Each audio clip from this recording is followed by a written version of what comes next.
Salam alaikum, bonsoir mes très chers téléspectateurs. Une attaque terroriste, encore une, elle frappe cette fois-ci le cœur de la capitale européenne, Bruxelles. Une explosion à l'intérieur même de l'aéroport de Bruxelles, une déflagration, une bombe explosive. Apparemment, une personne s'est fait exploser à l'intérieur d'une des stations du métro de Bruxelles.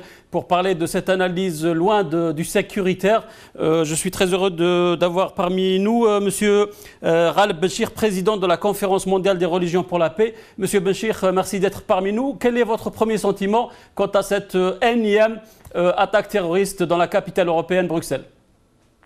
Et malheureusement, celui de l'affliction et de l'épouvante, de la tristesse, parce que nous sommes vraiment fatigués de ces attaques récurrentes, mais ce n'est pas pour autant que nous allons abdiquer.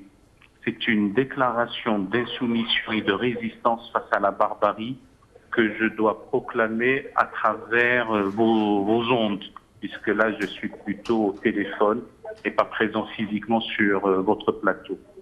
Donc ça c'est ma première réaction. Et nous ne pouvons pas et nous ne devons pas abdiquer et démissionner devant l'horreur. C'est même impossible. Alors malheureusement, je n'ai pas envie que nous nous résignions devant ça, devant le comportement de criminels, de barbares, de voyous. Certes, je suis là dans l'indignation et la condamnation. On verra dans un second temps celui des analyses, de la réflexion et d'essayer d'en tirer encore une fois les leçons de ce qui a pu arriver. Monsieur Benchir, est-ce que vous pensez que 48 heures après l'arrestation du chef de cette bande terroriste qui ont fait exploser plusieurs bombes au Bataclan à Paris et au Stade de France, est-ce que vous estimez que c'est un message clair de la part de ces terroristes à Bruxelles? Non, je ne le crois pas. Les conjectures, je ne suis pas spécialiste des questions de sécurité, mais il me semble qu'une attaque d'une telle ampleur a dû être préparé longtemps en avance. Simplement, l'arrestation de l'individu qui a été recherché dans toute l'Europe a dû peut-être anticiper ou accélérer, si je puis dire, la mise à feu et l'exécution de la dite attaque. Maintenant, il y a des choses qui sûrement m'échappent sur le plan purement de l'exécution en tant que telle de cet attentat, de ces deux attentats. Monsieur Benchir, les musulmans d'Europe condamnent unanimement ces actes criminels, ces attentats terroristes. Ne pensez-vous pas que loin du constat sécuritaire, on est en train de payer quelque part les pots cassés d'une politique sociale européenne qui a mis en porte-à-faux ces jeunes qui sont nés finalement en Europe, qui ne viennent pas de l'autre côté de la Méditerranée, qui étaient exclus de toute forme d'insertion sociale et culturelle. Est-ce que vous estimez que ce ras-le-bol de cette jeunesse musulmane, finalement deuxième, troisième, quatrième génération qui est née en Europe, est-ce que finalement l'Europe n'est-elle pas en train de payer un petit peu le pot cassé de sa politique sociale? Vous avez dit que l'Europe a condamné, la condamnation est unanime et elle n'est pas qu'européenne. La condamnation vient de quiconque, de tout homme et de toute femme épris et prise des causes justes de par le monde, et nous ne devons pas accepter la barbarie. Et aucune cause, si noble soit-elle, n'implique le massacre des innocents. Et aucune révolte, si légitime soit-elle, n'autorise la terreur. Maintenant, vous me dites, est-ce que l'Europe ne paye pas les pots cassés? Assurément oui. Encore une fois, qui dit expliquer ne dit pas justifier, et qui dit analyser ne dit pas excuser. Essayer de comprendre n'est point admettre. Ce qui arrive comme exaction, comme action terroriste, est la résultante de plusieurs lectures. Il y a la lecture sociale, sociologisante, vous en avez parlé. Il y a aussi une approche politique. Il y a une approche géostratégique dans les rapports internationaux. Il y a peut-être même une lecture psychanalytique. Arriver à cette situation de rupture et de refus de la vie, ça relève aussi de la psychiatrie. Il y a aussi une approche millénariste, nihiliste, apocalyptique. Il y a aussi une lecture théologique, rétrograde de tout ça. Et cet enchevêtrement de plusieurs strates de lecture, cette sédimentation nous recommande, avec intelligence, discernement et lucidité, de séparer les paramètres, de distinguer les registres et de faire en sorte d'essayer d'anticiper les prochaines attaques en trouvant la bonne analyse. Donc on ne peut pas avoir une bonne médication s'il n'y a pas le bon diagnostic. Et la marginalisation, la précarisation, la ghettoisation, le rejet de toute une frange de la nation, que ce soit en France ou en Belgique, eh bien, ne peut interminis, tout cela ne peut aboutir qu'à une réaction violente de cet ordre-là, et dans laquelle la tradition religieuse islamique a été prise en otage et la révélation coranique a été pervertie et avilie. Monsieur Béchir, pensez-vous que cet énième attentat au cœur même de la capitale européenne va restreindre encore une fois les libertés individuelles et c'est les musulmans, encore une fois, qui vont en payer le prix fort? Il y a deux volets dans votre question. Est-ce qu'il va y avoir une restriction des libertés fondamentales et individuelles? Malheureusement, la réponse est oui, hélas. Même s'il y a un débat entre les tenants de plus de sécurité et d'autres qui disent on reconnaît le génie d'un peuple et la grandeur d'une nation, c'est lorsque, au moment de l'adversité et au moment d'une situation de conflit, on affirme davantage les valeurs. Et les valeurs fondamentales sont celles, effectivement, de la liberté. Bien sûr, il n'y a pas de liberté sans qu'il y ait le souci de la sécurité aussi. Et il y a le second volet dans votre question, c'est est-ce que les musulmans vont-ils pâtir de cette situation? La réponse est oui. On va avoir une recrudescence d'actes mis-islamiques, de haine et d'hostilité contre les musulmans. Parce que je parle de mis-islamie, je ne parle pas d'islamophobie. Donc d'une hostilité, d'un ressentiment et d'une haine assumée et déclarée comme telle. Et puis on va voir maintenant la réaction de la classe politique. Est-ce qu'il va y avoir plus de réflexion et d'action pour colmater les brèches et faire société commune, ou est-ce qu'on va aller dans un énième débat oiseux et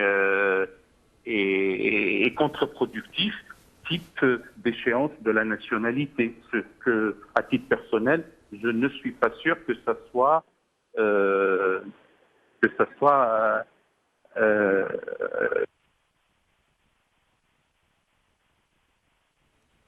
Oui, Monsieur Béchir, on vous écoute. Monsieur Béchir, est-ce que vous êtes toujours avec nous?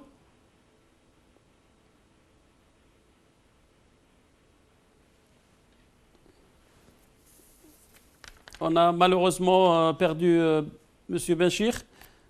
Est-ce qu'on peut appeler à notre invité? Ok. Leila Haddad est avec nous en direct sur Skype. Merci beaucoup Leila de nous rejoindre.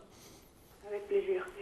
L'ensemble des journalistes d'Al Magharibiya étaient très inquiets à votre sujet. Je sais que vous travaillez tôt, que vous empruntez le métro. Rassurez-nous, tout va bien? Très bien, vous me voyez, je me porte bien. Je suis donc ce matin, je devais me rendre au Parlement européen parce que j'avais prévu d'enregistrer une émission de télévision avec un député européen sur un autre sujet en relation avec l'Égypte, sur les droits humains en Égypte. Je vous raconte cette anecdote en 2 secondes. C'est que j'ai demandé qu'on me prépare un studio mobile et j'avais sur l'écran le nom de mon émission. En arabe, Liqa fi Europa. Comme vous le savez, c'est une émission que je présente sur Al-Hiwar TV. Comme vous savez aussi qu'au Parlement européen, on reçoit des visiteurs qui ne sont pas, bien sûr, ni journalistes accrédités, ni des fonctionnaires, mais ce sont des visiteurs qui viennent de beaucoup de pays européens, mais aussi du monde. Ils viennent d'institutions diverses et variées. Et un peu avant l'enregistrement de l'émission, donc il y avait un groupe de visiteurs avec leur badge qui passaient, et j'ai commencé à entendre en français, en anglais, des mots pas très agréables parce que ils ont vu à l'écran les cas fi Europa. Et bien sûr, tout le monde était choqué et je comprends très bien quelque part leur réaction. Et ils se sont mis à dire globalement que le terrorisme est même à l'intérieur du Parlement européen. Mon invité, le député européen, était déjà arrivé. Il est intervenu lui-même et puis j'ai continué aussi après lui quand il a dit que la langue arabe n'a rien à voir avec le terrorisme. Voilà, c'est pour vous dire l'amalgame, surtout quand on est sous le choc. Vu de Londres, vu de loin, Lila, on a du mal à comprendre comment ces terroristes ont pu réaliser ces attaques-là avec une telle facilité dans des endroits si stratégiques que ça, sachant bien qu'on est à un niveau 4 d'alerte maximale en Belgique. On est remonté au niveau 4 seulement aujourd'hui. Oui. Jusqu'à aujourd'hui, 7 heures du matin, on était encore sur le niveau 3. Mais ça n'excuse pas. Moi, je suis tout à fait d'accord avec vous, Rani. Je trouve qu'en Belgique, on est un petit peu laxiste. Je vous donne l'exemple de l'Algérie que vous avez peut-être connu beaucoup mieux, beaucoup plus que moi. Je parle de la période de terrorisme en Algérie. Je me souviens que les autorités algériennes avaient mis des sas, je pense. C'est-à-dire que les voyageurs au niveau de l'aéroport d'Algérie, le contrôle commence déjà bien à l'extérieur, à la sortie. En Belgique, malgré ce qui s'est passé la dernière fois, on n'a rien fait au niveau de l'aéroport de Bruxelles-Capitale. Donc, à mon sens, d'abord, il y a une certaine, je ne dis pas laxisme, mais de la négligence. Et ça, les journaux français étaient unanimes pour dire que, après l'arrestation de Ben Saleh, que soit il était très intelligent, soit les forces de sécurité belges étaient pas du tout intelligentes et pas du tout efficaces. Est-ce que vous estimez que les terroristes, finalement, ont toujours une longueur d'avance sur les services de sécurité dans les pays européens ?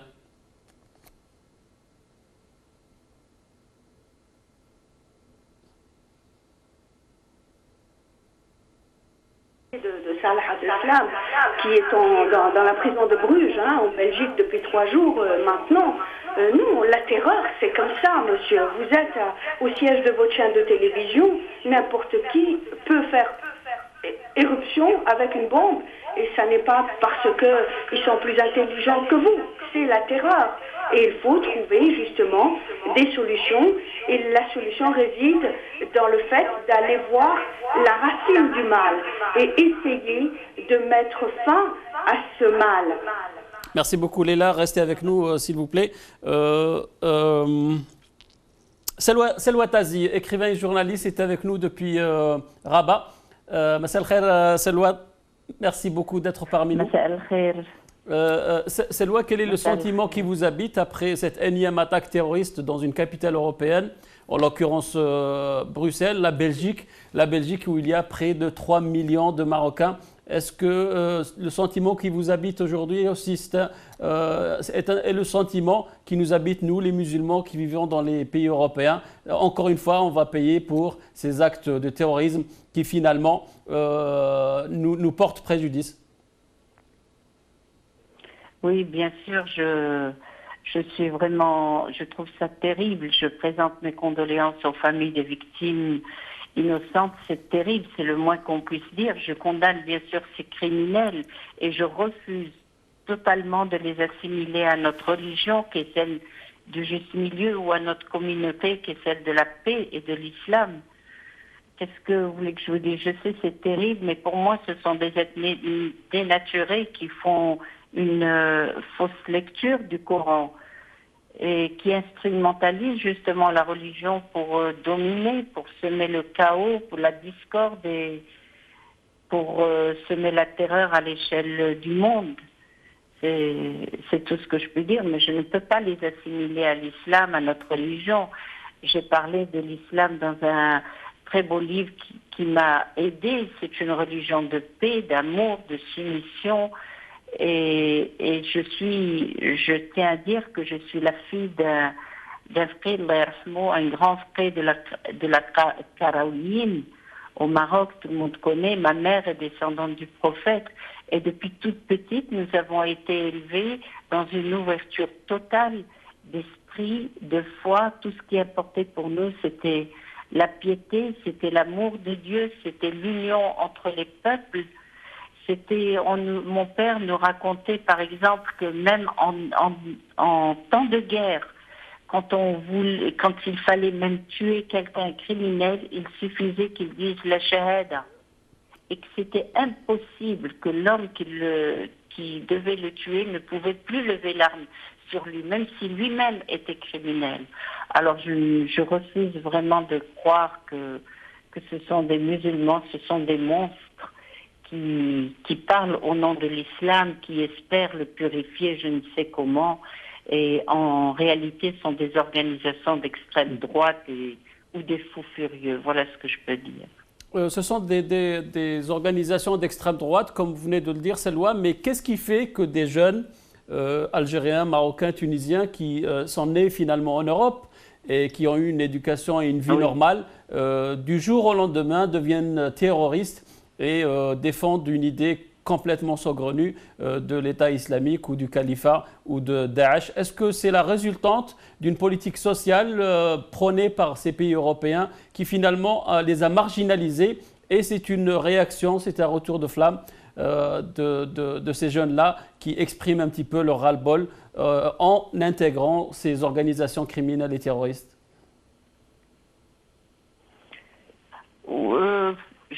Oui, je suis un peu d'accord avec vous. C'est vrai, pour moi, ce sont des jeunes qui sont désemparés et qui sont simplement recrutés par des monstres, par des criminels qui veulent semer la discorde.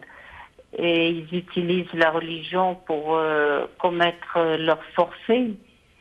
Oui, ce sont des personnes perdues, mais il y en a toujours eu tout au long des siècles. Et ils n'ont pas commis ces horreurs. Mais je sais pas quoi dire. Je suis autant désemparée que vous. Je suis choquée par ce qui est arrivé aujourd'hui. Je ne comprends pas que des jeunes puissent comme ça subir ce lavage de cerveau et qui parlent comme ça au nom de la religion et qu'ils fassent ça. C'est vrai qu'il y a eu dans notre religion, on parle qu'il y a eu des guerres de religion, mais il y en a eu dans toutes les religions, même à la Bhagavad Gita, on en parle dans la religion, et pourtant c'est le peuple le plus pacifiste qui soit, mais ça c'est une utilisation de la religion comme on aurait utilisé une autre. C'est terrible, je trouve que les gouvernements doivent cesser leur politique pour gouverner, juste pour diviser, justement pour régner, et qu'ils s'unissent enfin pour essayer de régler ce conflit. Et s'il faut appeler un coupable, je sais aussi qu'on parle toujours des wahhabites, qu'on a laissé fleurir un peu comme ça. Nous, au Maroc et au Maghreb, nous sommes des sunnites et ce retour du wahhabisme effraie. Il m'effraie, moi aussi. Dernière question, Selwa, s'il vous plaît, si vous voulez bien. Est-ce que c'est un aveu? Est-ce que c'est un échec total dans nos institutions, surtout à l'étranger? Est-ce que nos mosquées, nos représentants religieux, nos imams ont failli quant au rôle d'éducation et de prise de conscience de ces jeunes-là? Finalement, ces jeunes sont laissés abandonnés à leur triste sort et finalement, ils essayent de défendre l'islam d'une manière totalement fausse et erronée. Oui, les jeunes ont été livrés à eux-mêmes. Oui, on a laissé fleurir des mosquées comme ça, sans contrôle. Mais qu'on ne parle pas comme ça encore de l'islam. Ce n'est pas l'islam qui fait. Je veux mettre un parallèle, une différence entre cet islam-là, celui que je pratique, et celui qui a été utilisé, instrumentalisé comme ça. Mais c'est vrai que ces mosquées qui ont fleuri comme ça, sans contrôle, c'était le nid de ces criminels. Je refuse de les appeler islam.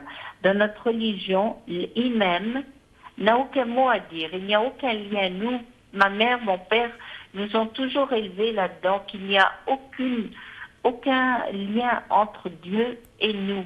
Je m'adresse directement à Dieu. Je n'ai pas besoin d'un imam. Le imam, dans une mosquée, sert uniquement à conduire la prière. Il n'a pas de prêche à donner. Il n'a pas à me commanditer. Il n'a pas à me dire quoi faire. J'agis avec mon cœur, selon ma lecture, selon mon cœur. Mais laisser des soi-disant imams venir, oui, ça c'est la faute des gouvernements. Ils n'ont pas été assez perspicaces, ils n'ont pas vu le danger venir. Et ça vient de loin, ça commence déjà avec tout ce qui s'est passé dans les pays du Moyen-Orient depuis 2011 et 2001 et bien avant. Mais c'est un petit peu, je dirais même, c'est bien la faute des gouvernements qui n'ont pas vu le danger venir. Dernière question, Selwa, s'il vous plaît. Quel est le message que vous envoyez à nos sœurs, à nos mères, surtout celles qui portent le hijab? Il y en a beaucoup en Belgique. Il y a beaucoup de filles et de femmes marocaines qui portent le hijab et sur lesquelles maintenant on va porter un regard totalement négatif. L'islamophobie est exacerbée à un point incroyable. Quel est le message que vous leur envoyez? C'est vrai, j'envoie déjà un message de paix, c'est tout ce qu'il faut faire. À la guerre, répondre par la paix. Et je sais que maintenant, ces sœurs-là sont stigmatisées. Et qu'est-ce que je peux dire? J'oserais un petit peu dire, on m'entend? On m'entend? Oui, on vous écoute, Selwa. Oui. Et qu'elle transmette à elle-même ce message de paix, mais je bousculerai un petit peu ça pour dire, mais peut-être en réaction, retirez votre foulard et montrez-leur que c'est pas ça qui fait. Là, j'exagère peut-être un petit peu, mais je dirais, enlevez-le, agissez comme ça, et dites ça, ce n'est pas la religion qui fait ça.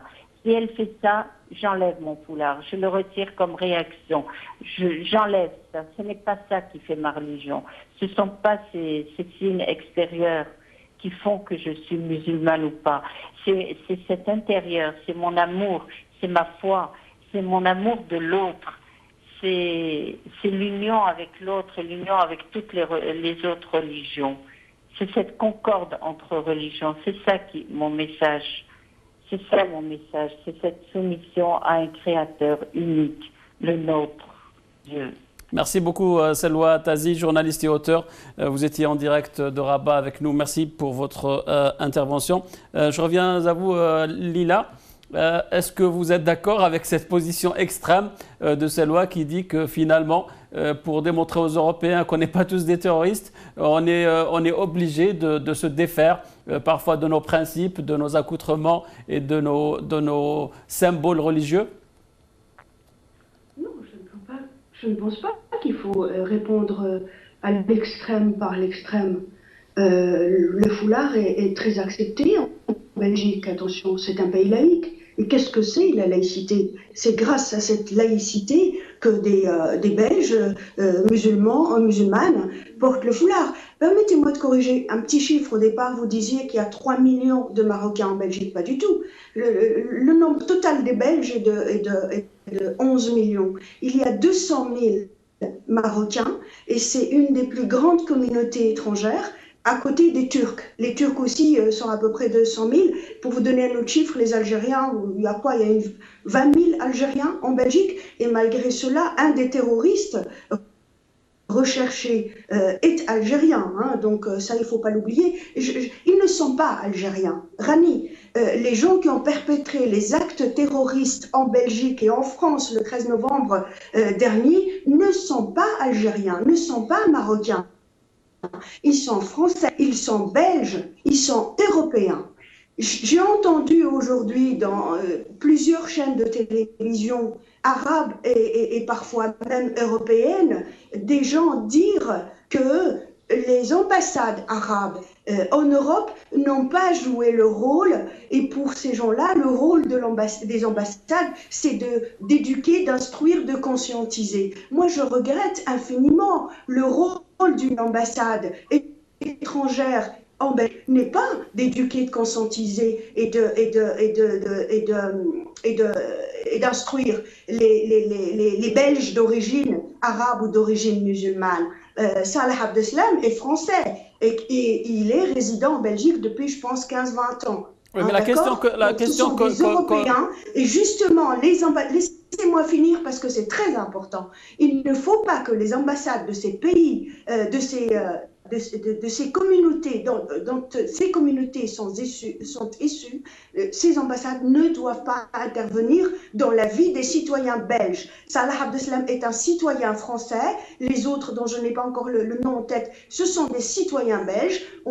Je suis ici, moi, Laila Haddad, citoyenne belge, je dois respecter les normes, les règles et les lois de mon pays qui est la Belgique. Je n'ai absolument rien à voir avec l'ambassade du pays de mon origine. Ce n'est pas à eux de me conscientiser, encore moins aussi les imams qu'on importe. Il faut arrêter d'importer des imams du Maroc, d'Algérie, d'Arabie Saoudite et d'autres pays arabes et musulmans. Il faut former des imams belges, des imams français. Ça, c'est un des problèmes. Le deuxième, une question aussi importante que vous avez posée à votre autre invité du Maroc, que je salue au passage, était de dire est-ce que la raison est parce que ces émigrés, ces Belges d'origine marocaine ont été délaissés et n'ont pas été intégrés. C'est en partie vrai.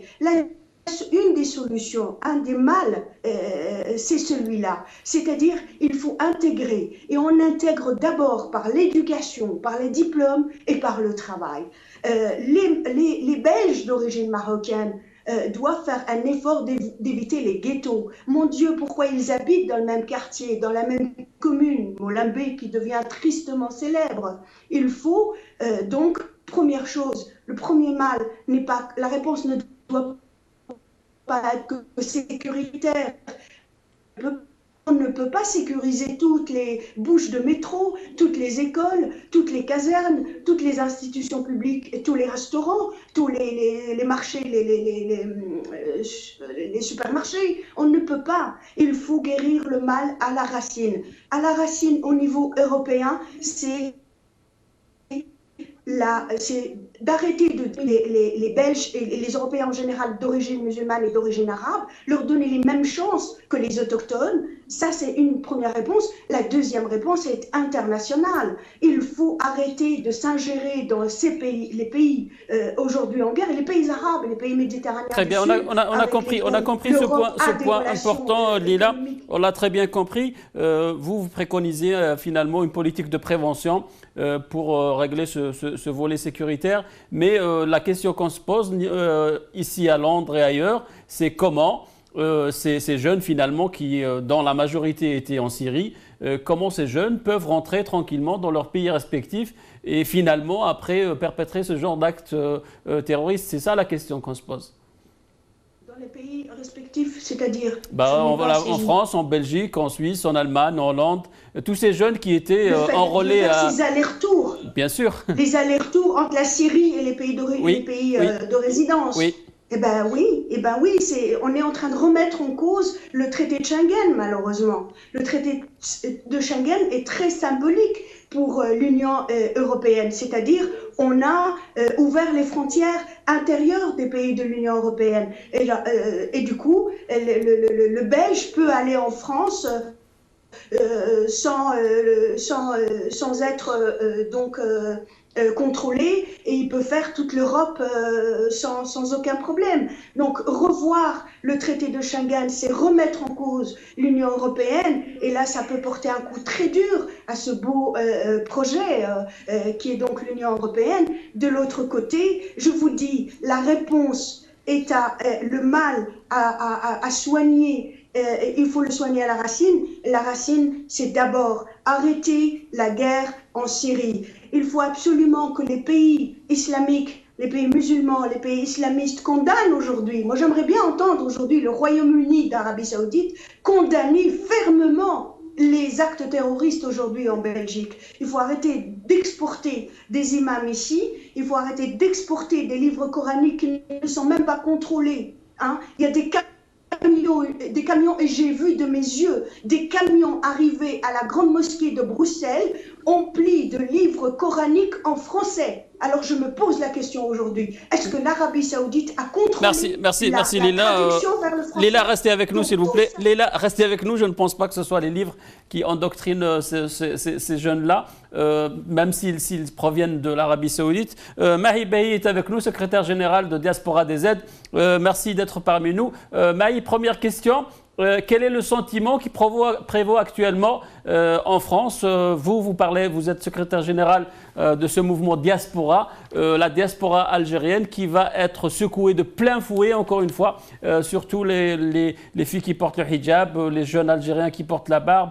Il suffit d'aller à la mosquée ou de parler l'arabe ou d'avoir un signe ostentatoire d'appartenance à l'islam pour être dénigré, jeté en pâture, lui refuser de rentrer dans un café ou dans un restaurant ou dans une boîte. C'est un retour en arrière assez douloureux. Quel est le sentiment qui prévaut actuellement à Paris? Bonjour Abdelghani, bonjour à nos chers téléspectateurs. Écoutez, d'abord, comme tous les citoyens du monde, et en tant qu'Algérien, bien sûr, on présente nos sincères condoléances aux familles des victimes des attentats de Bruxelles aujourd'hui. Nous sommes tous consternés, nous condamnons avec la plus grande fermeté, bien sûr, ce qui s'est passé à Bruxelles. Alors le sentiment de la communauté maghrébine, bien sûr, il y a toujours cette peur, la stigmatisation, la récupération, bien sûr, à des fins politiques contre les musulmans. Mais je pense en France, il y a aussi,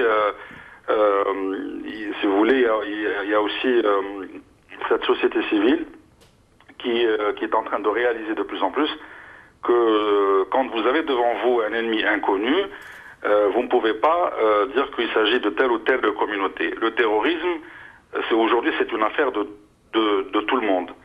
Et la Belgique, qui a été touchée aujourd'hui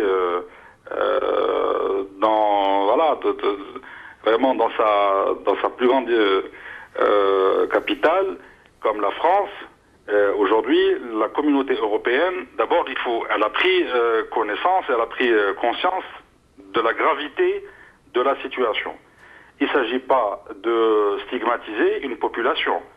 Aujourd'hui, ce qu'on a vu à Bruxelles, par exemple, vous avez un attentat et quelques heures après, la police ou les services de sécurité belges nous montrent deux individus suspects avec les chariots, avec un gant dans chaque main droite, un peu à la manière des Black Panthers à l'époque. Je pense que c'est quelque chose qui est assez choquant. Quand vous avez devant vous une situation pareille, il est vraiment très prudent. Il faut être assez prudent pour montrer dès le début des images des suspects. Ça me fait rappeler en tout cas les attentats du 11 septembre. Et ce n'est que quelques années après qu'il y a eu des thèses en disant que qu'est-ce qui s'est passé réellement au 11 septembre. Donc je pense qu'il faut arrêter avec ces manipulations. Nous sommes conscients et c'est le message qu'on doit transmettre. Très bien.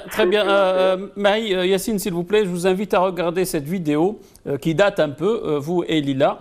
Il s'agit d'une déclaration de l'actuel président français, M. François Hollande. C'est une déclaration qui a été enregistrée sur le trottoir, sur la terrasse d'un café il y a quelques années. Il était secrétaire général du Parti socialiste et écoutez ce qu'il est en train de dire sur le terrorisme et sur les manipulations des médias.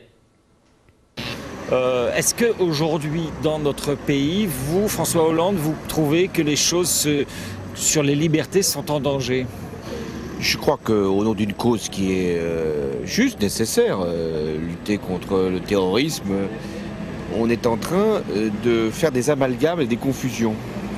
C'est-à-dire que celui qui n'est plus dans la norme, qui peut avoir un comportement déviant, qui peut parfois même être au-delà de la loi, peut être assimilé à un terroriste, ce qui, là, est une atteinte grave aux libertés. Pourquoi on fait ça? Pourquoi le pouvoir politique fait ça selon vous?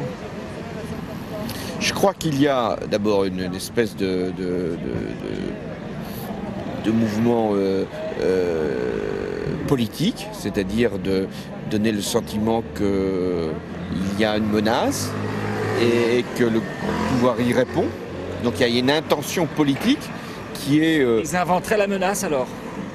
Non, je crois qu'ils ne l'inventent pas. Il y a quand même des actes qui se sont produits, des caténaires, mais on lui donne un sens qui n'est pas le bon et on lui donne une portée, on en fait un acte terroriste comme pour justifier l'intervention sécuritaire du pouvoir et son efficacité. Et puis deuxièmement, il y a une forme de dérive sécuritaire qui justifie des lois sans cesse plus répressives au nom d'une menace qui parfois est réelle et parfois, on le voit bien, est virtuelle, voire même inexistante.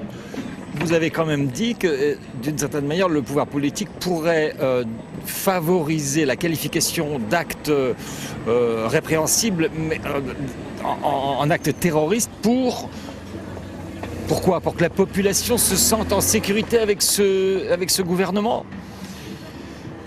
Je crois qu'on a suffisamment à faire avec le terrorisme réel pour qu'on n'aille pas en inventer un qui n'existe pas, qui relève peut-être d'autres procédures. Donc, mais pourquoi il invente le pouvoir alors? Peut-être pour montrer une efficacité qui, sur d'autres terrains, notamment économiques et sociaux, n'est pas forcément au rendez-vous. C'est grave vos accusations, M. Hollande, là. Pour montrer une efficacité sur d'autres volets, notamment économiques et sociaux, qui n'étaient pas au rendez-vous. Monsieur Yassine Bailly, là, c'est une déclaration un petit peu grave de l'actuel président de la République. Bien sûr, il a changé son fusil d'épaule, mais est-ce que, comme à l'instar des actes perpétrés dans le métro de Paris au milieu des années 90 par les groupes armés et terroristes algériens, plusieurs aveux concordants ont dit que les services secrets algériens étaient derrière. Bref, ce n'est pas le sujet d'aujourd'hui, mais est-ce que vous estimez que les politiques parfois laissent faire ou utilisent ce genre de mouvement pour finalement faire monter les enchères? On sait que l'extrémisme politique va de pair avec l'extrémisme religieux.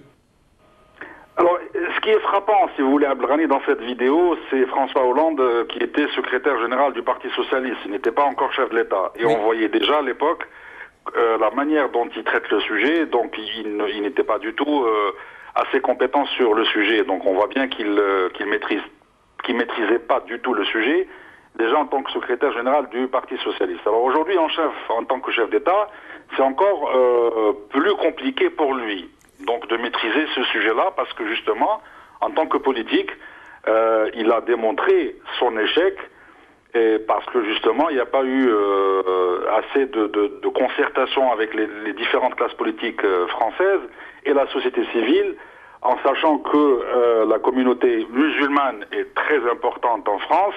En Europe aussi, la communauté maghrébine bien installée, bien ancrée, la diaspora, l'intelligentsia. Et donc je pense qu'il y a eu aussi un échec quelque part. Véhiculer ces idées, récupération des extrêmes, oui, ça c'est indéniable. Bien sûr, c'est fait pour. Or, la majorité des gens qui sont dans un esprit de sagesse et d'analyse disent que bon, ça n'a absolument rien à voir. Je vous rappelle juste, M. Yassine, que les seules fois où M. Hollande, actuel président de la République française, a gagné des points, c'était lorsqu'il avait entrepris de nettoyer le Sahel au Mali. Ses réactions après les attaques de Bataclan et du Stade de France lui ont fait gagner beaucoup de points. Donc le volet économique et social, c'est vrai qu'il n'a pas été à la hauteur, mais le volet sécuritaire, il s'en est sorti pas mal pour vous dire qu'il connaissait très bien le sujet. Mais moi, ma question, c'était, est-ce que vous estimez, encore une fois, que ces attaques perpétrées par ces organisations terroristes ont été réalisées avec une facilité déconcertante? Réalisées avec une facilité déconcertante, trop facile. C'est trop facile de rentrer dans un aéroport en Belgique, à Bruxelles, la capitale européenne, actuellement. Absolument. D'abord, moi je pense que c'était des attentats qui étaient programmés bien avant, commandités bien avant l'arrestation de ce Abdeslam Salah, etc. Donc c'était un acte qui était, à mon avis, programmé C'est pas des gens, c'est des professionnels qui ont commandité cet attentat. Et avec cette facilité, bien sûr. Donc quand on voit la puissance économique européenne, enfin la puissance européenne en matière de sécurité, et quand on voit la facilité avec laquelle ces gens-là font des attentats, en même temps, je dirais que devant une situation pareille, vous avez un ennemi inconnu, et c'est une guerre qui est très compliquée. Donc, les Européens ne sont pas du tout, la société européenne, elle n'est pas prête du tout à ce genre de conflit. Souvenez-vous, quand je dis que les Français, que les politiques français ne maîtrisent pas très très bien le sujet, ils ont importé un modèle américain qui s'appelle le Patriot Act, juste après les attentats de Bataclan, en disant le lendemain, allez, on se fait sortir les drapeaux français, nous sommes tous des Français, nous sommes tous des patriotiques. Or, les Français et les Européens ne sont pas des patriotiques, ne sont pas des Américains. Et donc c'est une autre société, avec une autre composante, avec d'autres données. Donc, il y a une facilité, bien sûr, il y a cette histoire de frontières, et ce qui se passe dans le Moyen-Orient, et je pense, à cette échelle-là, la communauté musulmane n'a absolument rien à se reprocher.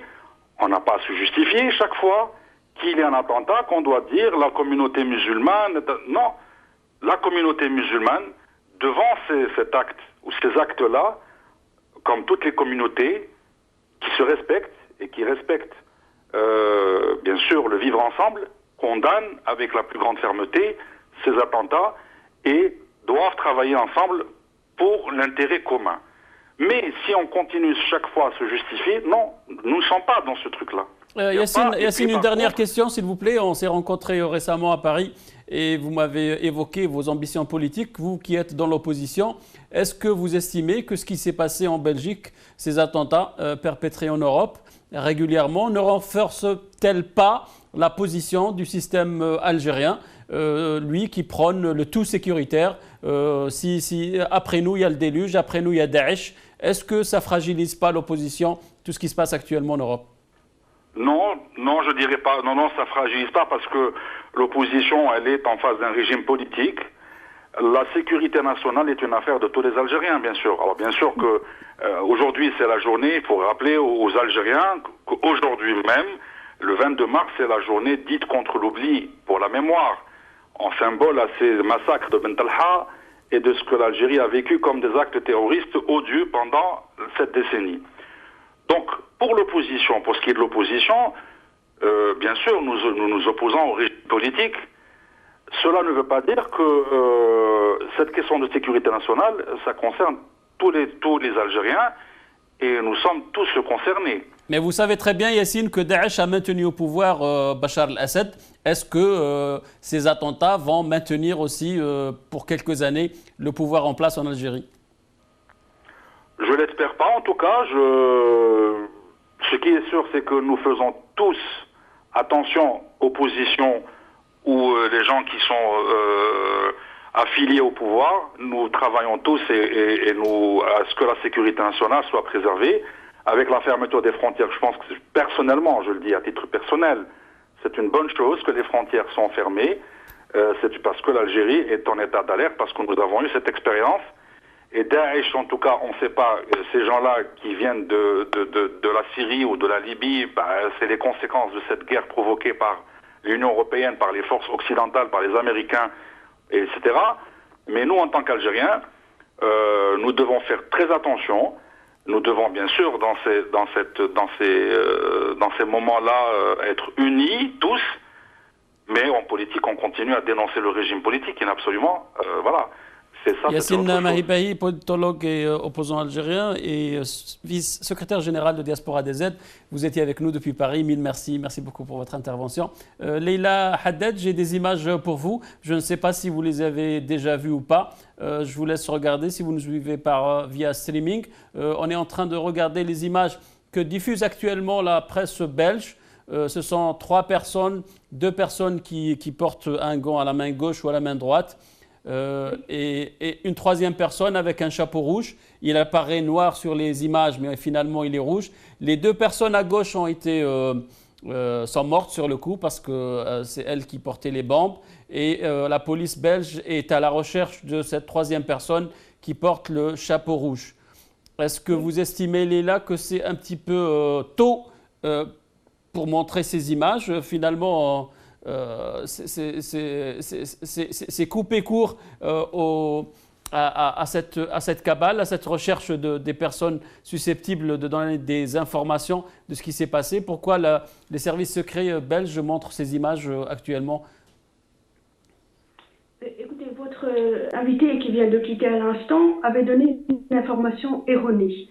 La Belgique, les forces de l'ordre belges n'ont pas donné à la presse, n'ont pas rendu public cette photo 1 heure après les attentats. Ça n'est pas du tout vrai. Les attentats, le premier attentat a eu lieu vers 9 h du matin, heure belge, et ce n'est qu'à 18 h, vers 18 h, heure belge, que les forces de sécurité ont rendu publique cette photo. Je ne pense pas, comme l'a dit votre invité, qu'il y ait manipulation. Je sais qu'il y a beaucoup de sensibilité entre les Algériens et les Français. Ici, en l'occurrence, il s'agit de la Belgique. Elle n'a absolument rien à voir avec l'Algérie.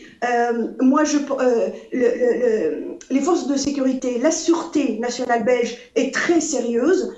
Donc, ces photos-là ont été étudiées à la loupe, ils ont été contrôlés, et ce n'est que vers 18h30, vers 18h, heure belge, qu'ils ont annoncé, affirmé et confirmé que ces 3 personnes sont susceptibles d'être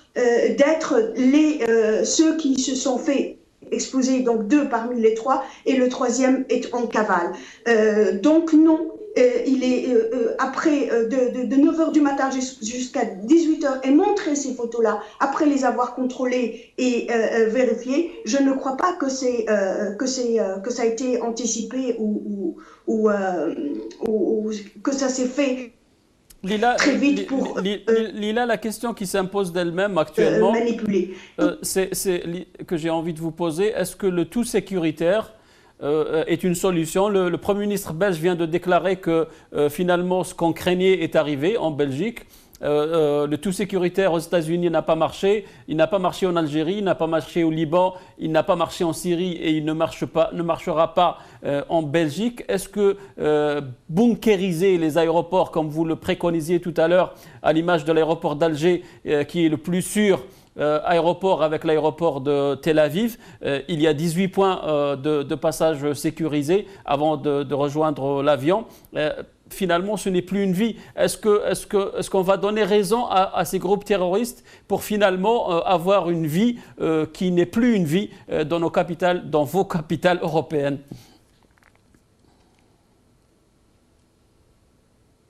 Lila, est-ce que vous avez entendu ma question? Est-ce qu'on a perdu Léla? On a perdu Léla. Est-ce que j'ai encore le temps ou est-ce qu'on peut... Ok, merci beaucoup, très chers téléspectateurs.